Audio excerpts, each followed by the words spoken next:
Bonjour Jean-Marc. Bonjour.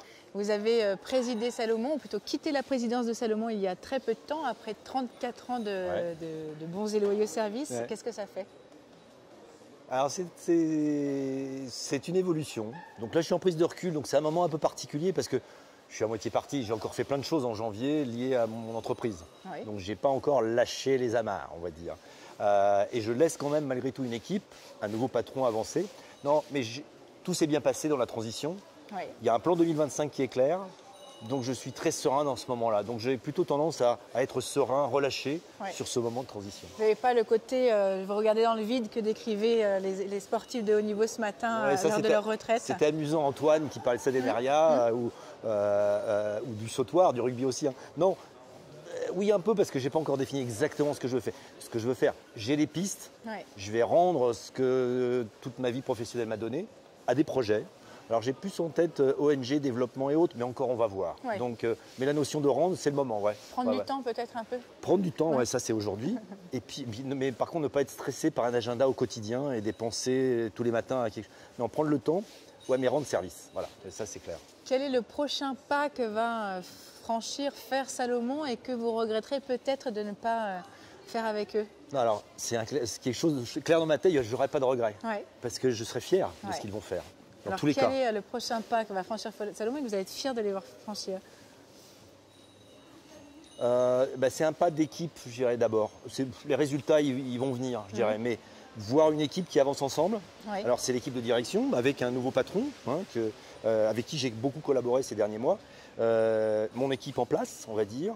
Les équipes que je connais. Donc, c'est plus aller voir travailler ensemble, produire des choses. Peut-être un peu différente, parce que je suis prêt, moi, à ce que les choses changent, je dirais.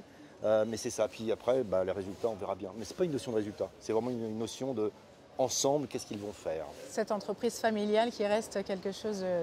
Ouais, alors qui reste familiale dans l'esprit, parce que là, c'est familial avec un patron un peu référence qui s'appelle Georges Salomon.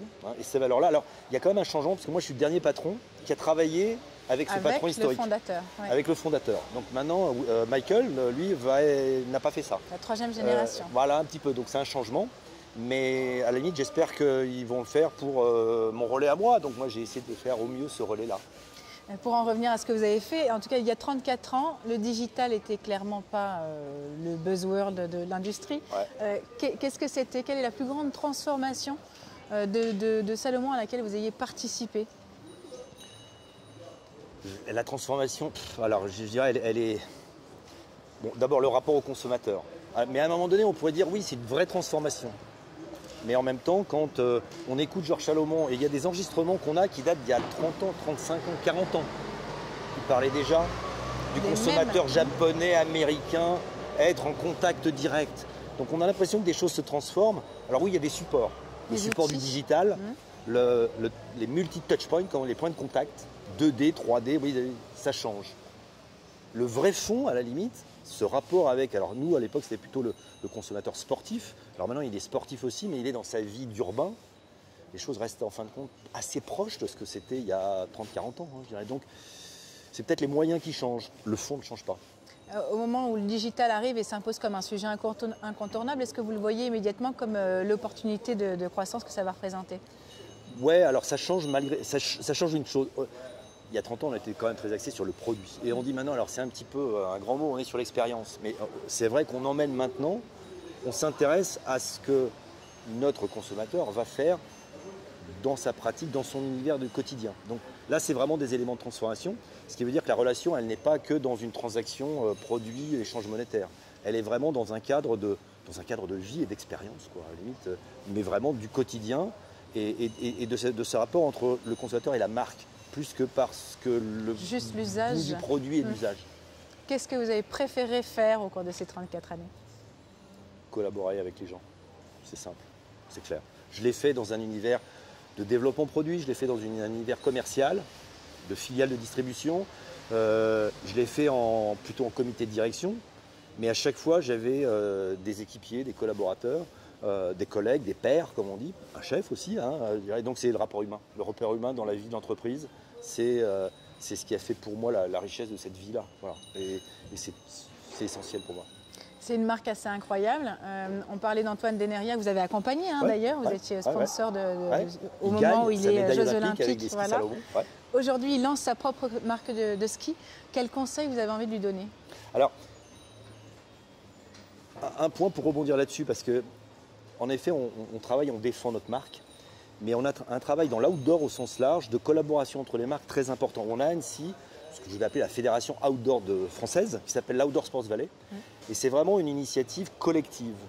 Et on se dit bien qu'avant de se faire la concurrence, parce qu'on pourrait dire maintenant je suis concurrent d'Antoine, Ski Salomon, son matériel et tout. Mais pas du tout. On est d'abord tous ensemble à développer un écosystème de l'outdoor. Puis après, évidemment, on va faire notre cuisine, notre marché. Mais l'important, c'est cette solidarité. Oui, c'est faire ensemble. Une solidarité tous ensemble pour s'entraider. Donc une structure d'association où on s'entraide, où les plus gros aident les plus petits, aident les startups, aident même les projets avant même d'être en start-up. Donc cette notion de collaborer ensemble est vraiment, vraiment importante, parce que c'est ça qui fait notre conseil, c'est de demander de l'aide. Le conseil, c'est de travailler ensemble. Et donc, quand on est petit, en effet, demander de l'aide. Alors, aller le chercher dans des structures type OSV, aller chercher dans des contacts directs, et on le fait aussi. Aller le chercher dans des moments comme des prises de recul du sommet du digital aussi. C'est échanger. De toute façon, je l'ai dit avec les équipiers, je le dis là, c'est les rapports humains, quoi. Et la blague, je vais en donner une. Il n'y avait pas d'internet hier à l'Aclusa pendant 18 heures. Mais je pense que pour le sommet du digital, c'est cocasse quand même. C'était une détox digitale. C'était génial, parce que ça n'a fait quoi que renforcer le besoin de communication directe. C'était génial. Et levons le nez de nos écrans. Merci exactement. Merci.